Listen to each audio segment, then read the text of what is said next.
Whilst it may seem simple to name folders in Outlook, some handy tips to make it easy to locate, relocate and containerize folders rather than have one single list that runs the entire navigation pane and you need to scroll to find items. There are multiple ways that you can create new folders, but the easiest way is to simply click on your inbox, right click and choose New Folder.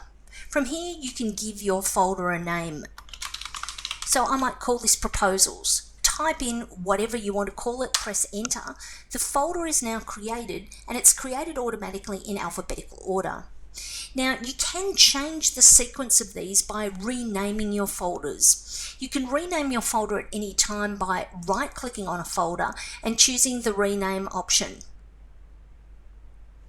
What I want to do here is I actually want to move the proposal folder so it's the first folder that comes into the list. Now because P comes well after C in the alphabet, I need to force Outlook to move the folder up here. So there's two ways I can do this. First of all, I can right click on the folder, choose rename, and if I click at the start, type in the number 1 and press a space, it will automatically put the folder at the top of the list.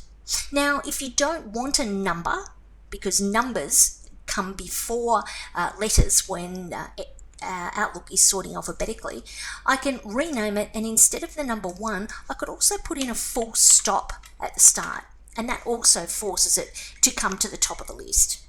So they're two great ways of moving things about.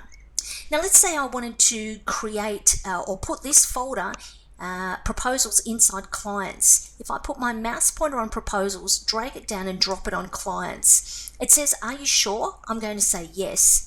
Now you get a little arrow to indicate that the clients folder is collapsed and there's some other folders inside it. Simply click on that and it will expand to show you the proposal folder, which looks like it's dropped down one level, indicating that it's a secondary folder inside one. So a great way of organizing your folders is to have high-level folder names where potentially you could replicate what appears on your OneDrive or your network drive to make it easy to locate, store and move items about. So that's folders in Outlook.